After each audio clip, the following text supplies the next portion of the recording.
கர்த்தருடைய பரிசுத்த நாமத்திற்கு மகிமை உண்டாவதாக. கர்த்தர் கடந்த இரவும் பகலுமாய் காத்து இந்த 2025 துவங்கி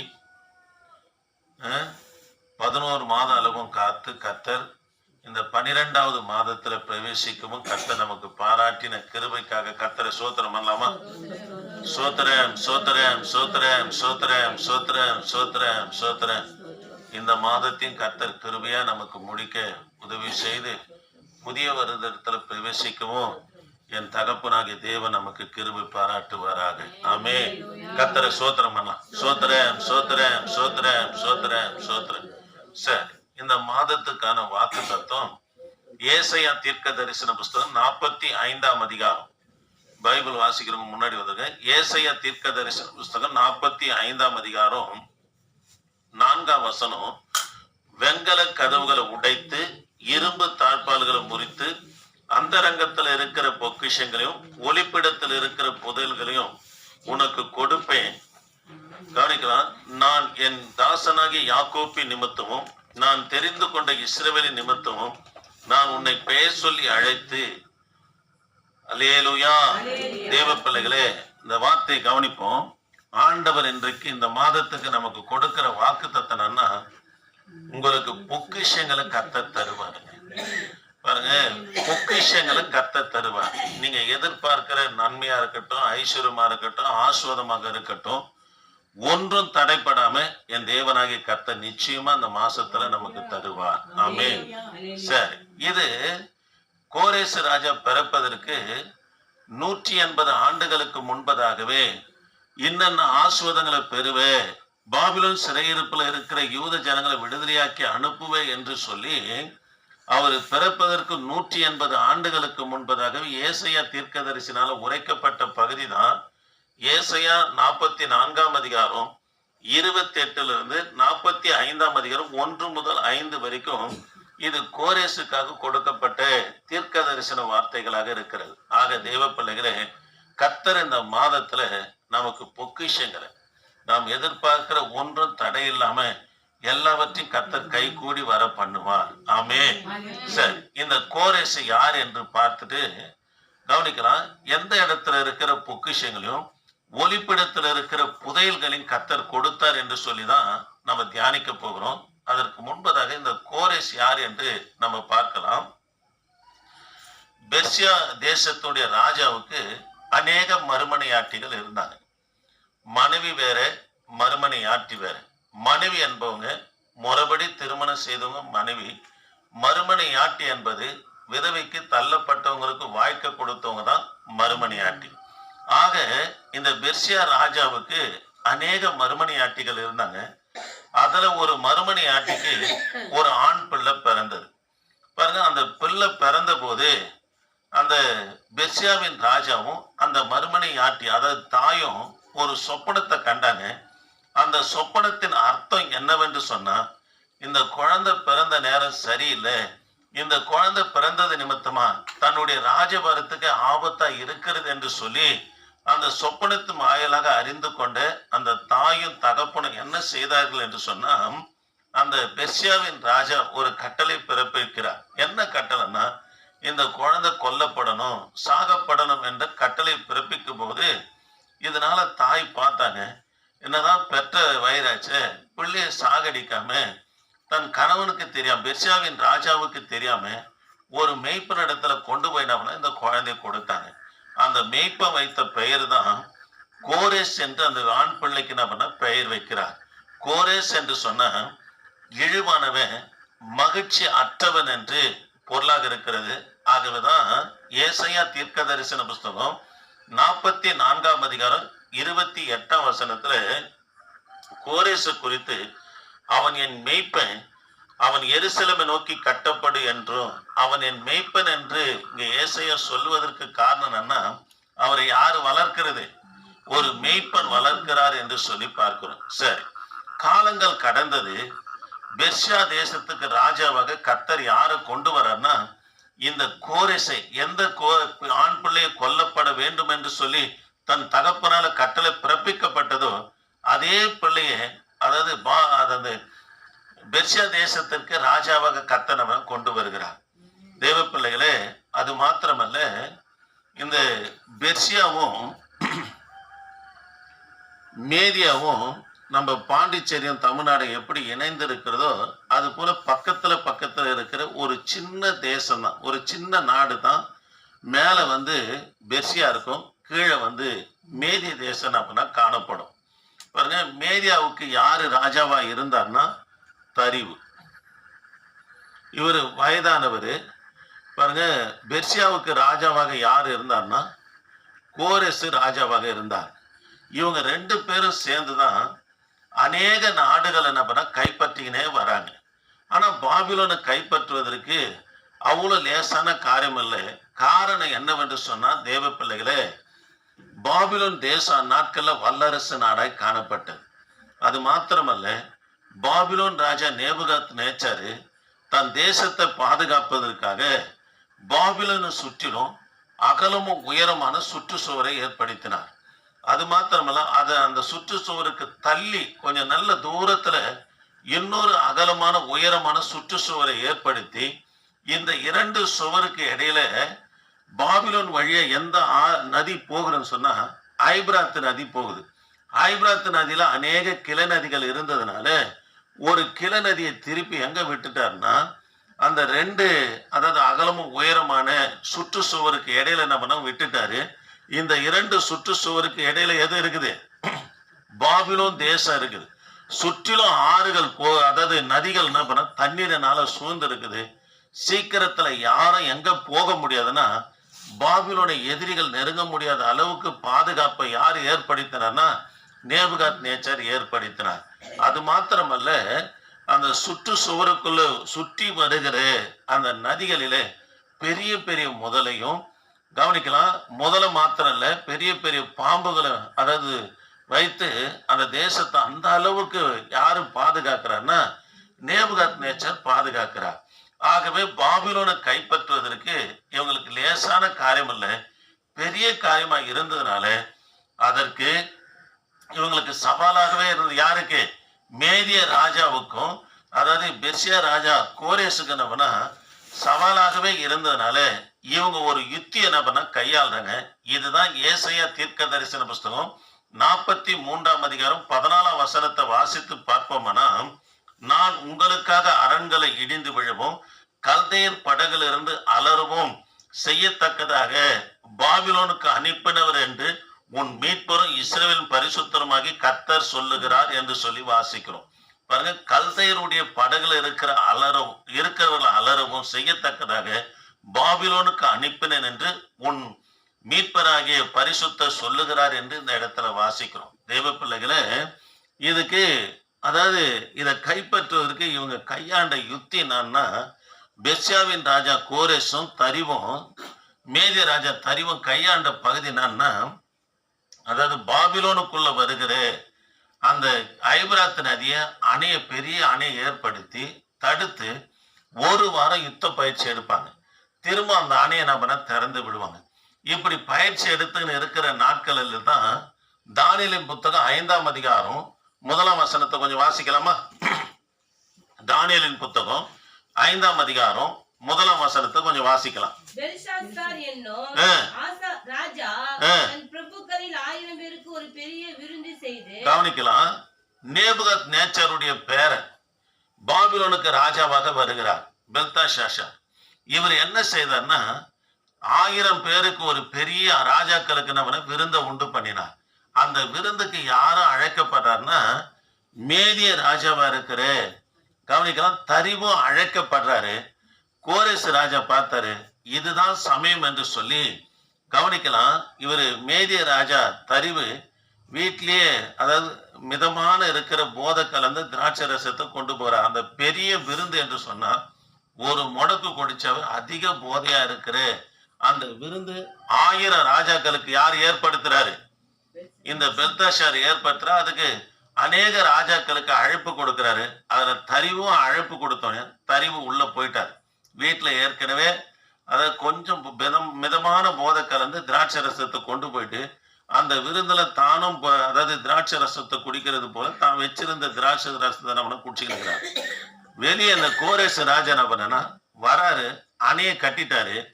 வெளியே அது மாத்திரமல்ல, சுற்றிலும் ஓடுகிற அந்த தண்ணீர முதலைகள், அதாவது பாம்புகள் இருந்தாலும் கூட அதை ரோந்து வருவதற்காக படகுல என்ன பண்ண வீரர்கள், பாபிலோன் தேசத்தினுடைய வீரர்கள் என்ன பண்ண சுற்றி வருவாங்க. அணையை கட்டினாங்க. இவங்களும் கொஞ்சம் போதையில இருந்ததுனாலதான் கவனிக்கலாம், கோரேஸ் ராஜா படம் உள்ள நுழையும் போது படம் வருதுன்னு சொல்லி படகை விட்டு பாபிலோன் தேசத்துடைய வீரர்கள் இறங்கின உடனே நீர் மட்டம் அணை கட்டதுனால அதிகமானதுனால இவங்களால காலை வைத்து அதை நிதானிக்க முடியாம அலறத்தக்கதான காரியத்தை கர்த்தர் செய்தார். அததான் ஏசாயா தீர்க்க தரிசன புஸ்தகம் 43:14 பாருங்க, கல்தையர் படகுல இருக்கிறவர்களே அலறத்தக்க செய்ய பாபிலோனுக்கு அனுப்பினவர் உங்கள் மீட்பரும் இஸ்ரவேலின் பரிசுத்தருமாகி கர்த்தர் சொல்லுகிறார் என்று சொல்லி பார்க்கிறோம். ஆமென். கவனிக்கலாம், இங்க வெளியே இருக்கிறவங்க எல்லாரையும் யாரு கால் பண்ணி வர்றது? கோரேஸ் ராஜா அச்சிங்கனே வரார். அச்சிங்கனே வந்தோடனே உள்ள போறாரு. தரிவு பெரிய விருந்தை உண்டு பண்றாரு. 5ஆம் அதிகாரம், தானியேலின் புத்தகம் 5ஆம் அதிகாரம் 30-31 கொஞ்சம் வாசிக்கலாமா? 30-31 அந்த ராத்திரியிலே கல்தேயரின் ராஜாவாகிய பெல்சாத்சார் கொலை செய்யப்பட்டான். மேதியனாகிய தரியு தன் 62ஆம் வயதில் ராஜ்யத்தை பாருங்க, கொண்டான். இவருக்கு 62 வயதாவது. யாரு? தரிவுக்கு. தரிவு யாருல? அந்த கோரேசுடைய மாமனார், மருமகன் யாரு? கோரேஸ். 62 வயதாகுது. உள்ள போனாரு. அந்த பாபிலோன் ராஜா பெல்தாஷாரை வெட்டி கொலை செய்துட்டு பாபிலோனை கைப்பற்றாங்க. கவனிக்கலாம், வெளியே இருக்கிற வீரர்களை அடிச்சு எல்லாரையும் காலி பண்ணின்னு வந்தாலும் கூட உள்ள போவதற்கு யாருக்கு கொஞ்சம் கஷ்டமா இருக்குன்னா கோரேஸ் ராஜாவுக்கு உள்ள போவதற்கு கஷ்டமா இருக்கு. இதனால பார்த்தாரு, தண்ணி அணை கட்டி வச்சிருந்த தண்ணிய பாபிலோனுக்கு போகிற அந்த ஐபிராத் நதியை வேறு பக்கமா அணையை திருப்பிட்டார். வேறு பக்கமா திருப்பினோடனே எல்லாம் தண்ணீரும் போகுது. 2 சுற்றுச்சுவருக்கு இடையில தண்ணீர் இல்லாம வெறும் மண் தரையாகவே காணப்படுது. இப்போ அதாவது பெர்ஷாவின் ராஜா கோரேசுடைய படை உள்ள புறப்பட்டு போது 4ஆம் வசனத்தை வாசிக்கலாமா? ஏசாயா 45:4 வெங்கல கதவுகளை உடைத்து இரும்பு தாழ்பால்களை முறித்து அந்தரங்கத்துல இருக்கிற பொக்கிஷங்கள் ஒளிப்பிடத்துல இருக்கிற புதல்களையும் உனக்கு கொடுப்பேன் என்று சொல்றார் இல்லையா? எப்படி இந்த பொக்கிஷத்தையும் புதலையும் கொடுத்தார் என்பதை சொல்றேன். இப்போ சுற்றுச்சுவருக்குள்ள இருக்கிற தண்ணீர் எல்லாம் ஆயிடுச்சு, வெளியேறிச்சு, வற்றி போய் தரையாவே இருக்குது. கோரேஸ் நடந்து போகிறாரு, காலில் தட்டுப்படுது. என்னன்னு சொல்லி எடுத்து பார்த்தா பாருங்க, அந்த நாட்கள்ல பாபிலோன் ராஜா நேபுகத்நேச்சர் எங்கெல்லாம் போயிட்டு யுத்தம் பண்ணி தேசங்களை கைப்பற்றி கொண்டு வந்த பொக்கிஷங்களும் பாருங்க புதையல்களையும் எங்க வைக்கிறாருன்னா அந்த தண்ணி ஓடிச்சு பாருங்க, சுற்றிலும் தண்ணி ஓடிச்சு பாருங்க, அதுக்குள்ள சுரங்கப்பாதை ஏற்படுத்தி அதில் தான் பொக்கிஷங்களையும் புதையல்களையும் என்ன பண்ண வைத்திருந்தார். இதுதான் கோரேசுடைய கால்களை தட்டுப்பட்ட உடனே என்ன தட்டுப்படுதுன்னு சொல்லி அதை தோண்டி பார்க்கும்போது தான் தெரிய வருது என்னென்ன இருக்குதுன்னு சொல்லி.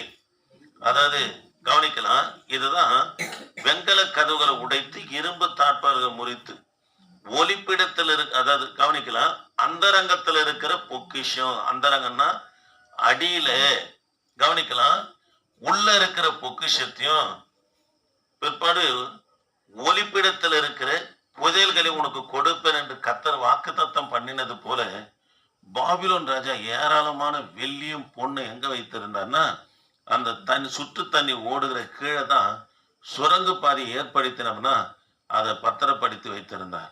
அது யாருக்கு கிடைக்க முடியாது? கர்த்தர் செய்யறாரு. கோரேசுக்கு கிடைக்கும்படி கர்த்தர் செய்தாருங்க. அல்லேலூயா. இதுதான் சொல்லப்பட்டது 45 நாள்ல கோரேசுக்கு சொன்னது போலவே அந்தரங்கத்துல இருக்கிற பொக்கிஷங்கள் ஒளிப்பிடத்துல இருக்கிற புதையல் புதைக்கப்பட்டு இருக்கிற அதை கர்த்தர் யாருக்கு கொடுக்கிறார்னா கோரேசுக்கு கொடுக்கறத பார்க்கிறோம். ஆமென். அல்லேலூயா.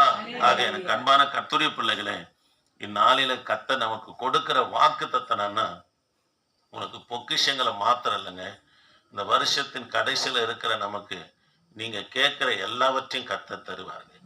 அது சுகமா இருக்கட்டும், பணமா இருக்கட்டும், தேவையா இருக்கட்டும், ஐஸ்வர்யமா இருக்கட்டும், நன்மையா இருக்கட்டும், வீடு வாசலா இருக்கட்டும், இல்ல வழக்குடைய தீர்ப்புகளாக இருக்கட்டும், எதுவாக இருந்தாலும் இந்த மாதத்துல என் தேவனாகிய கர்த்தர் கட்டாயம் செய்து முடிப்பார். ஆமென். அல்லேலூயா, அல்லேலூயா. சரி, பொக்கிஷங்களை குறித்து நம்ம ஒரு 3 பொக்கிஷத்தை குறித்து தியானிக்க போகிறோம். முதலாவது காரியம் உபாகமம் 28. உபாகமம் 28 எடுத்துக்கலாம். உபாகமம் 28 12 எடுத்துக்கலாம். கர்த்தர் பொக்கிஷ சாலையாகிய வானத்தை உனக்கு திறப்பார். முதலாவது காரியம், கர்த்தர் பொக்கிஷ சாலையாகிய வானத்தை கர்த்தர் உங்களுக்கு திறப்பாருங்க. இது உபாகமம் 28ஆம் அதிகாரம் 12ஆம் வசனத்தை வாசிக்கலாமா? ஏற்ற காலத்தில் உன் தேசத்திலே மழை பெய்யவும் நீ கையிட்டு செய்யும் வேலைகளை எல்லாம் ஆசீர்வதிக்கவும் கர்த்தர் உனக்கு நமது நல்ல பொக்கிஷ சாலையாகிய வானத்தை திறப்பார். அல்லேலூயா. கவனிக்கலாம், நம்ம செய்கிற ஊழியமா இருக்கட்டும், வேலையா இருக்கட்டும், திருமணமா இருக்கட்டும், வீடு கட்டுகிற காரியமாகட்டும், எதுவாக இருந்தாலும் அது ஆஸ்வதிக்கப்படணும்னா கர்த்தர் வானத்தின் பொக்கிஷத்தை என்ன பண்றாராம்? திறக்கிறாராம். அது திறந்தா எல்லாம் ஆஸ்வதிக்கப்படும் என்று சொல்றார். அல்லேலூயா. ஆக முதலாவது காரியம், கர்த்தர் அதாவது பொக்கிஷமாகிய அதாவது வானத்தை கர்த்தனம்னா உனக்காக எனக்காக கர்த்தர் திறப்பாங்க. அப்படி திறந்தா என்ன நடக்கும் என்பதை சொல்றாரு. நீ அநேகருக்கு கொடுக்கின்றவனாக கர்த்தர் மாற்றுவேன் என்று சொல்றார். 14ஆம் வசனத்துல உன்னை வாளாக்காமல் தலையாக்குவேன்னு சொல்றார். அதே 14ஆம் வசனத்துல உன்னை கீழாக்காமல் கர்த்தர் மேலாக்குவார். 14ஆம் வசனத்துல இந்த ஆசீர்வாதத்தை நம்ம பெற்றுக்கொள்ளணும்னா தேவ பிள்ளைகளே, இன்று கர்த்தர் உனக்கு விதிக்கிற அவர் கட்டளைகள் எல்லாம் என்ன பண்ணுமா? கை கொள்ள வேண்டும் என்று கர்த்தர் சொல்றார். ஆக அன்பான தேவனுடைய பிள்ளைகளே, கர்த்தர் வானத்தின் பொக்கிஷ சாலைகளை நமக்கு திறந்து அநேகருக்கு கொடுக்கிறவர்களாகவும் கர்த்தர் நம்மளை தலையாக்கவும் மேலாக்க வேண்டும் என்று சொன்னா நம்ம என்ன பண்ணணும்னா ஆண்டுடைய வார்த்தை கை கொள்ளுவர்களாக இருக்கணுங்க. ஆமாங்க, ஆண்டுடைய வார்த்தை கை கொண்டதான் ஆசீர்வாதம். ஆண்டுடைய வார்த்தை தான் இயேசு தான் வார்த்தை, வார்த்தை தான் இயேசு. இந்த சொல்லப்படுகிற வார்த்தையை நம்ம நம்பணும், அந்த வார்த்தையை விசுவாசிக்கணும். அந்த வார்த்தையின் பிரகாரமா நம்ம நடக்கும்போது நிச்சயமா கர்த்தர் நம்மளை ஆஸ்வதிப்பார். ஆமாங்க, நீங்க 1 சாமுவேலின் புத்தகம் 15ஆம் அதிகாரம் 22ஆம் வசனத்தை வாசித்து பார்ப்போம்னா, சவுல் ராஜா கர்த்தருடைய சத்தத்துக்கு கீழ்ப்படியலங்க, ஆண்டவர் சொன்ன காரியத்தை நிறைவேற்றல. அதனாலதான் சாமுவேல் தீர்க்கதரிசி சொல்றாரு, கர்த்தருடைய வார்த்தைக்கு கீழ்ப்படிவதை பார்க்கணும், சர்வாங்க தகனங்களும் பலிகளும் கர்த்தருக்கு பிரியமா இருக்குமோ, கீழ்ப்படிதலும் செவி கொடுத்ததும் தான் உத்தமம் என்று சொல்றார். அதனால கர்த்தருடைய வார்த்தை கேட்டு கர்த்தருடைய வார்த்தை என்ன சொல்லுதோ அதன் பிரகாரம் தான் ஊழியம் செய்யணும். கர்த்தருடைய வார்த்தை என்ன சொல்லுதோ அதன் பிரகாரம் தான் குடும்பத்தை நடத்தணும். கர்த்தருடைய வார்த்தை என்ன சொல்லுதோ எச்சரிக்கிறதோ அதுக்கு தன்னை ஒப்பு கொடுத்து நம்ம நடக்கும் போது தேவ பிள்ளையே நமக்காக வானத்தின் பொக்கிஷங்களை கர்த்தர் திறப்பாங்க. அப்படி திறக்கும் போது நீங்க கையிட்டு செய்கிற எல்லாவற்றிலும் கர்த்தர் ஆசீர்வாதத்தை தராரு. அந்த ஆசீர்வாதம் என்ன செய்யணும்னா உன்னை வாளாக்காமல் தலையாக்கும், உன்னை கீழாக்காமல் கர்த்தனவனா மேலாக்குறது மாத்திரம் அல்லாம அநேகர்களுக்கு நம்ம கொடுக்கலாக ஆண்டவர் மாற்றுவார். ஆமென். அல்லேலூயா. அதனால கர்த்தருடைய பிள்ளைங்களை என்ன பண்ணோம்? கர்த்தருடைய வார்த்தை கேட்கணுங்க, கை கொள்ளணுங்க. பட்சா மாத்திரம் போதாதுங்க. வீட்டுல 10 பைபிள் இருக்கும், ஆனா கர்த்தருடைய வார்த்தைக்கு அவங்களுக்கு சம்பந்தம் இல்லாத வாழ்க்கை இருக்கும். அப்படி இருக்கக்கூடாது. கையில பைபிள் இருக்கு, அவங்களுக்கும் பைபிளுடைய வார்த்தைக்கு சம்பந்தம் இல்லாம இருக்கும். அப்படி இருக்கக்கூடாது. கர்த்தருடைய வார்த்தை என்ன படிக்கிறோமோ என்ன கேட்கிறோமோ அதுதான் கர்த்தர் நம்முடைய பாதைக்கு வெளிச்சத்தை ஏற்படுத்துகிறார். அந்த வெளிச்சத்துல நடக்கும்போது கர்த்தர் நமக்காக வானத்தின் பொக்கிஷங்களை திறப்பாருங்க. அல்லேலூயா. சரி, 2வது காரியம், எரேமியா தீர்க்க தரிசன புஸ்தகம் 15ஆம் அதிகாரம். சீக்கிரம் எடுத்துக்கலாம். எரேமியா தீர்க்க தரிசன புஸ்தகம் 15ஆம் அதிகாரம் 13ஆம் வசனம். 2வது காரியம், பாவம் செய்தா பொக்கிஷம் குறையுங்க. பாவம் செய்தா என்ன பண்ணும்? எல்லாமே குறைஞ்சிடும். எல்லாமே குறைஞ்சிடும். அபிஷேகம் குறைஞ்சிடும், வரம் குறைஞ்சிடும், ஊழியம் குறைஞ்சிடும், தாளந்து குறைஞ்சிடும். எல்லாமே நம்மளை விட்டு கையை விட்டு போயிடும். எது செஞ்சா? பாவம் செஞ்சா. கொஞ்சம் வாசிக்கலாமா? எல்லா பாவங்களின் நிமித்தமும் ஆ? உன்னுடைய எல்லா பாவங்களின் நிமித்தமும் உன்னுடைய எல்லா பாவங்களின் நிமித்தமும் உன்னுடைய எல்லா எல்லைகளிலும் ம், நான் உன் ஆஸ்தியையும் ம், உன் பொக்கிஷங்களையும் ம். கிரியமில்லாமல் சூறி விடுவிப்பேன். சூரிய விடுவிப்பேன்னு சொன்னா தேவ பிள்ளைகளே, இந்த 13ஆம் வசனத்துல என்ன சொல்றன்னா, உன்னுடைய எல்லா பாவங்கள் நிமித்தமும் உன்னுடைய எல்லா எல்லைகளிலும் நான் உன் ஆஸ்தியும் உன் பொக்கிஷத்தின் குறைய பண்ணுவேன் என்று சொல்றார். உன் எல்லா எல்லைகளிலும் உனக்கு கொடுக்கப்பட்ட எல்லா ஆசீர்வாதத்திலும் பாவம் நமக்குள்ள பிரவேசிக்கும்னா எல்லாம் குறைபட்டு போகுங்க. உதாரணத்துக்கு லூக்கா சுவிசேஷ புத்தகத்தை எடுத்துக்கலாமா? லூக்கா சுவிசேஷ புத்தகத்தை எடுத்துக்கலாமா? 15ஆம் அதிகாரம் 14ஆம் வசனத்தை வாசித்து பார்ப்போம்னா, தகப்பனுடைய பங்கை வாங்கின நிறைவாதான் போறாரு. யாரு? இளையகுமாரன் நிறைவாதான் போறாரு. அவர் செய்த பாவம் என்னன்னு என்று 30ஆம் வசனத்துல சொல்லப்படுது. வேசின் எடுத்த தன் ஆஸ்திகள் என்ன பண்ணானா? அழித்து போட்டான் என்று சொல்லப்பட்டிருக்கு. இந்த பாவத்தின் நிமித்தமாக 14ஆம் வசனத்துல அப்பா நிறைவாய் கொடுக்கப்பட்ட அந்த ஆஸ்தி, அந்த ஐஸ்வர்யம் என்ன ஆகுது பாருங்க. எல்லாவற்றையும் அவன் செலவழித்த பின்பு எல்லாவற்றையும் அவன் செலவழித்த பின்பு அந்த தேசத்திலே கொடிய பஞ்சம் உண்டாயிற்று. அந்த தேசத்துல கொடிய பஞ்சம் உண்டாயிற்று. அப்பொழுது அவன் குறைபட தொடங்கி பாருங்க, அவன் குறைபட தொடங்கினான் என்று சொல்லப்படுது. அப்பா கொடுத்தாரு. அப்பா நான் வெளி தேசத்துக்கு போறேன், நான் பிசினஸ் பண்ண போறேன், நான் பெரிய ஆளாக போறேன், என் நண்பர்களே எனக்கு ஆலோசனை கொடுக்குறாங்க சொன்னோன்னு தகப்பன் தன்னோட கடமையை செஞ்சார். அப்பா உனக்கு உண்டு பங்கு இருந்தா எடுத்துன்னு போயிடுச்சுக்க அப்படின்னு சொல்லி கொடுத்து அனுப்புறாரு. எடுத்துன்னு வந்தவர் பாவம் செய்த நிமித்தமா, அதாவது தன் ஆஸ்திகளை வேசிகளிடத்திலும் மதுபானத்திலும் பல விதமான களியாட்டுகளிலும் போதையிலும் இவர் செலவழித்தது நிமித்தமா ஆண்டவர் பார்த்தாரு. இவர் எல்லாவற்றிலும், அதாவது இங்க வாசிக்கிறோம் இல்லையா, எரேமியா 15:13 நம்ம வாசிக்கும் போது, உன்னுடைய எல்லா எல்லைகளிலும் உன் ஆஸ்தியும் உன் கிரயத்தை என்ன பண்ணுவேன்? குறைபட தொடங்க சொன்னது போலவே கவனிக்கலாம். இவர் போன உடனே பாவம் பிரவேசிக்க பாருங்க, அந்த தேசத்திலையும் பஞ்சம், எல்லாத்திலையும் அவருக்கு குறைபட ஆரம்பிக்குது. கையில இருந்த பொக்கிஷம் என்ன பண்ணுது? அதாவது குறைபட தொடங்குறத நம்ம பார்க்கிறோம்.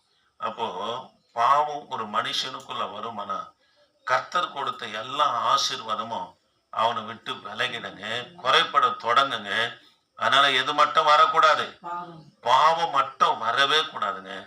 பாவம் ஒரு நாளும் நம்மளை ஆசீர்வதிக்காது, நம்மளை மேன்மைப்படுத்தாது, அதாவது நம்முடைய தரிசனத்தை நிறைவேற்றாது. ஒரு சிலர் பாவம் செஞ்சுக்கின்னு நல்லா வார்த்தையெல்லாம் பிரசங்கிப்பாங்க. தேவ பிள்ளைகளை, அதெல்லாம் ஊழியமும் கிடையாது, அது அட்டூழியங்க. பாருங்க, அது துணிகரம்.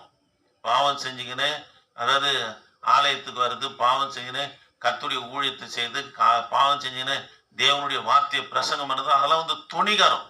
அப்படி இருந்தோம்னா நமக்குள்ள இருக்கிற எல்லா ஐஸ்வர்யமும் ஆசீர்வாதமும் கிருபையும் தாளந்தும் ஆண்டவர் கொடுத்த அபிஷேகம் எல்லாமே என்ன பண்ணா குறைபட தொடங்கினே இருக்குங்க.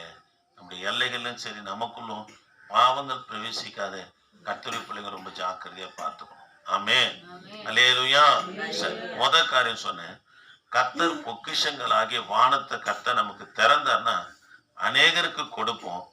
பிற்பாடு நம்ம வாழாக்காமல் கர்த்தர் என்ன பண்றாரு? தலையாக்காம கீழாக்காமல் மேலாக்குறாரு. அதுக்கு நம்ம கர்த்தருடைய வார்த்தையை கை கொள்ள வேண்டும் என்று பார்த்தோம். ரெண்டாவது, பாவம் செய்தா நம்ம கொடுக்கப்பட்டிருக்கிற பொக்கிஷம், ஐஸ்வர்யம், ஆசீர்வாதம் எல்லா இடங்களிலும் நம்ம குறைபடுத்தணும். பிள்ளைகளிடத்திலும் குறைபடும், ஊழியத்திலும் குறைபடும், நம்ம கொடுக்கப்பட்ட ஆவிக்குரிய காரியங்களை நம்ம குறைபட தொடங்கும். மூன்றாவது காரியம், மத்தேயு சுவிசேஷ புத்தகம் 6ஆம் அதிகாரம் 19ஆம் வசனத்தை வாசிக்கலாமா? மத்தேயு சுவிசேஷ புத்தகம் 6:19. உங்களுக்கு பொக்கிஷங்களை சேர்த்து வைக்க வேண்டாம். பூமியில உங்களுக்கு பொக்கிஷங்களை சேர்த்து வைக்க வேண்டாம். இங்கு பூச்சியும் துருவும் அவைகளை கெடுக்கும், இங்கே திருடரும் கண்ணமிட்டு திருடுவார்கள். பரலோகத்திலே உங்களுக்கு பொக்கிஷங்களை சேர்த்து வையுங்கள். கவனிக்கலாம், பூமியில சேர்த்து வைக்காதன்னு சொல்றாரு. சேர்த்து வைக்கணும் ஒண்ணு எடுத்து வைக்காதன்ற அர்த்தத்துல சொல்ல, நம்ம சபையில கூட சந்த காசு ஒரு 2500 ரூபாய் வச்சிருந்தாங்க. ஒரு 14-15 வருஷமா இருந்த கொட்டாவை பிரிச்சு உள்ள வந்து எடுத்துன்னு போயிட்டாங்க. இது பூமியில அப்படிதான் நடக்கும். நம்ம கண்ணு மிக்கிற நேரத்துல திருடனும் கொள்ளைக்காரனும் எடுக்கணும்னா தான் இருப்பான். எத்தனையோ வழிபறி கொள்ளைய பார்க்குறோம், செயின் பறிப்பை பார்க்குறோம். இதனால தான் ஆண்டவர் சொல்ல, பூமியில நீங்க சேர்த்து வைக்கிறத பார்க்குறோம், பரலோகத்துல உங்கள் பொக்கிஷங்களை சேர்த்து வைங்கன்னு சொல்றாரு. அது எப்படியா பரலோகத்துல பொக்கிஷத்தை சேர்த்து வைக்க முடியும்? உதாரணத்துக்கு எபிரேயருக்கு நிருபம் 11ஆம் அதிகாரம் 26ஆம் வசனத்தை கொஞ்சம் வாசிக்கலாம். எபிரேயர் 11:26. இனி வரும் பலன் மேல் நோக்கமாயிருந்து கவனிக்கலாம். நமக்கு பூமியில சேர்த்து வைக்கிறது ஆசீர்வாதம் தான் இல்லைன்னு சொல்ல, அதை காட்டிலும் நமக்கு எதிர்காலத்துல கர்த்தர் ஒரு பலனை வைத்திருக்கிறார். அததான் யாரு வாஞ்சிக்கிறார்னா மோசே வாஞ்சிக்கிறார். அதனால 26ஆம் வசனத்துல சொல்றாரு, இனி வரும் பலன் மேல் நோக்கமா இருந்து எகிப்துள்ள பொக்கிஷங்களிலும் பாருங்க, கிறிஸ்துவ நிமித்தம் வரும் நிந்தை அதிக பாக்கியம் என்று எண்ணினான் என்று சொல்லு. பாருங்க, எகிப்துடைய அடுத்த இப்ப இளவரசனாகிறார், அடுத்த ராஜா அவர் தான். எகிப்தின் பொக்கிஷங்கள் எல்லாவற்றையும் அனுபவிக்க வேண்டியவரு. ஏன் இங்க எதுக்கு நமக்கு பொக்கிஷம்? பரலோகத்துல பொக்கிஷத்தை சேர்த்து வைப்போம் என்று சொல்லி, தேவ பிள்ளைகளே, இனி வரும் பலன் மேல் நோக்கமா இருந்து எகிப்தின் பொக்கிஷங்களை பார்க்கணும். கிறிஸ்துவ நிமித்தம் வருகிற துன்பமும் நிந்தையும் அதிக பாக்கியமாக எண்ணினார். தேவ பிள்ளைகளே, நம்ம பரலோகத்துல பொக்கிஷத்தை சேர்க்கணுங்க. தேவனுக்காக கொடுக்கிற பாருங்க, அது பரலோகத்துல சேர்த்து வைக்கணும். தேவனுக்காக தன்னை அர்ப்பணித்து நிந்த அவமானத்தை சுமக்கிற பாருங்க, பரலோகத்தை பொக்கிஷத்தை சேர்த்து வைக்கிறேன். தேவ பிள்ளைகளே, அடுத்த இப்ப இளவரசனா இருக்கிறார். அதுதான் சொல்லப்படுது. நம்ம மேல வாசித்து பார்ப்போம்னா, பார்வோனின் குமாரத்தின் மகன் என்னப்படுவது யார் என்ன பண்றாரா? வெறுத்தார். இளவரசன் என்பதை வெறுக்கிறார். அடுத்து ராஜாவாக போகிறார். அதே வெறுத்து எது மேல நோக்கமா இருக்கிறார்னா, கிறிஸ்துவுக்காக பாடுகளை சுமக்கு. தேவ பிள்ளைகளே, பரலோகத்துல பொக்கிஷத்தை எது சேர்த்து வைக்கிறதுக்கு அடையாளமா இருக்குன்னா, தேவனுக்காக நீங்க ஊழியம் செய்றவர். இதெல்லாம் பரலோகத்துல ஆண்டவர். அததான் பேதுரும் கேட்கிறார், ஆண்டவரே, ஒரு கைக்கோல் இருந்தா போதன்றீங்க, ஒரு பாதரட்சை இருந்தா போதன்றீங்க, ஒரு வஸ்திரம் இருந்தா போதன்றீங்க, எல்லாத்தையும் விட்டோம், வலையை விட்டோம், படகை விட்டோம், வியாபாரத்தை விட்டோம், வீடு வாசலை விட்டோம், உங்களை பின்பற்றி வந்தா அப்படி சொல்லிடுறேன்னு சொல்லி கத்தடத்தை கேட்கும் போது ஆண்டவர் சொல்றாரு, இங்க மாத்திரம் இல்லப்பா, இமையிலும் மறுமையும் தருவேன்றார். கர்த்தருக்காக இங்க என்னெல்லாம் செய்யறோமோ, நல்லா உபவாசிக்கிறியா, ஜெபிக்கிறியா, வேதம் வாசிக்கிறியா, உன் அர்ப்பணித்து எல்லாருக்கும் முன்பு சாட்சியா இருக்கிறியா, பரிசுத்தமா இருக்கிறியா, அல்லது கர்த்தருடைய ஊழியத்துக்குன்னு கொடுக்கிறியா, கர்த்தருக்காக நின்ற அவமானத்தை சுமக்கிறியா, இது எல்லாமே பரலோகத்துல நீ சேர்த்து வைக்கிற பொக்கிஷங்க. அதை ஒருவனும் திருடவும் அழிக்கவும் முடியாது. அது கர்த்தரிடத்துல இருக்கிறபடினாலே அதுக்குண்டான பலன் நிச்சயமா கர்த்தர் தருவான். ஆமே. அததான் பேதுருக்கு சொல்றார், இங்க மாத்திரம் இல்லப்பா, உனக்கு பரலோகத்துல நான் வச்சிருக்கிறேன்டா. தேவ பிள்ளைகளே, 3 காரியங்களை பார்த்தோம். கர்த்தர் பொக்கிஷங்களை, அதாவது பொக்கிஷமாகிய வானத்தை கத்தனம்னா நமக்கு திறப்பார். அதற்கு தேவனுடைய வார்த்தையை நம்மனா கை கொள்ளுவர்களாக இருக்கணும். 2வது, பாவம் செய்தா பொக்கிஷம் குறையும். 3வது, தேவ பிள்ளைகளை, பரலோகத்துல நாம் பொக்கிஷத்தை சேர்த்து வைக்கணும். எதை எங்க சேர்த்து வைக்கணும்? பரலோகத்துல சேர்த்து வைப்போம்னா அங்க திருடவே முடியாது. அது யாருடைய பாதுகாப்புல இருக்குது? கர்த்தருடைய பாதுகாப்புல இருக்குது. இமையில பூமியில எப்போ உனக்கு தரணுமோ அப்ப தருவாரு. மறுமொழியும் கர்த்தர் நிறைவாய் தருவார். ஆமே. அதனால இந்த மாசத்துடைய வாக்குத்தத்தம் என்ன? உனக்கு பொக்கிஷங்களை ஆண்டவர் தருவாருங்க. முழங்கால் படியில்லாமா? முழங்கால் படியில்லாமா? ஜெபமணி முடிச்சோடனே காணிக்கை செலுத்தலாம். என ஆண்டவரே, நாங்கள் உம்மை துதிக்கிறோம். பரிசுத்தரே, நாங்கள் உம்மை துதிக்கிறோம். இயேசுவின் ரத்தம் செய். அப்படி எழுந்து நிற்கலாம். என் ஆண்டவரே, நாங்கள் உம்மை துதிக்கிறோம், துதிக்கிறோம், துதிக்கிறோம், துதிக்கிறோம், துதிக்கிறோம், துதிக்கிறோம். கர்த்தர் இந்த மாதத்தை பொறுப்பெடுக்கும்படியா, இந்த வாக்கு தத்தத்தின்படி கர்த்தர் நமக்கு செய்யும்படியா, நம்முடைய எல்லா தேவைகளும் கர்த்தர் சந்திக்கிறேன் என்று வாக்கு பண்ணி இருக்கிறாரு. அதெல்லாம் கர்த்தர் செய்யும்படியா நல்லா கர்த்தரை சோத்திரம் பண்ணலாமா? சோத்திரம் சோத்திரம் சோத்திரம் சோத்திரம் சோத்திரம் சோத்திரம் சோத்திரம் சோத்திரம் சோத்திரம் சோத்திரம் சோத்திரம். அது மாத்திரமல்ல, கர்த்தர் ஏசாயா தீர்க்க தரிசன புஸ்தகம் 45:4 ஆண்டவர் பொக்கிஷத்தை ஒலிப்பிடத்துல இருக்கிற புதையல்களை நமக்கு தருவேன் என்று வாக்கு பண்ணாரு. இந்த மாதத்துல இருக்கிற எல்லா தேவையும் கர்த்தர் பூர்த்தியா சந்தித்து நம்மளை நடத்த போகிறாரு. நல்லா கர்த்தரை சோத்திரம் பண்ணலாமா? சோத்திரம் சோத்திரம் சோத்திரம் சோத்திரம் சோத்திரம் சோத்திரம் சோத்திரம். சரி, ஜெபிக்கலாம். கிருபை தேவனே, நாங்கள் உம்மை துதிக்கிறோம். வந்ததான ஒவ்வொரு பிள்ளைகளுக்காய் ஸ்தோத்திரம். கர்த்தர் நீங்க ஆசீர்வதிங்க. இந்த வாக்கு தத்தத்தை ஆண்டவரே உங்கள் வாழ்க்கையில நிறைவேற்றுங்க. ஆண்டவரே, கான்ஃபரன்ஸ் லைன்ல இருக்கிற பிள்ளைகளையும் ஆசீர்வதிங்க ஐயா. யூடியூப்ல கேட்கிற பிள்ளைகளையும் ஆசீர்வதிங்க. தொடர்ந்து உமது பிரசன்ன தயவு எங்களோடு இருக்க உதவி செய்யும். இயேசு நாமத்தில் ஜெபிக்க நல்ல பிதாவே, ஆமென். சோத்திரம் சோத்திரம் சோத்திரம் சோத்திரம். ஒரு பாடலை பாடும்போது கர்த்தரை கண்டு காணிக்க செலுத்துங்க. ஆண்டவர் உங்களை ஆஸ்வதிப்பார். கட்டாயம் இல்லை, எடுத்துன்னு வந்தால் செலுத்துங்க, இல்லைன்னா பரவாயில்ல. நன்றி தேவனே, மை துதிக்கிறையா. நன்றி தேவனே, மை துதிக்கிறோம் துதிக்கிறோம் துதிக்கிறோம் துதிக்கிறோம்.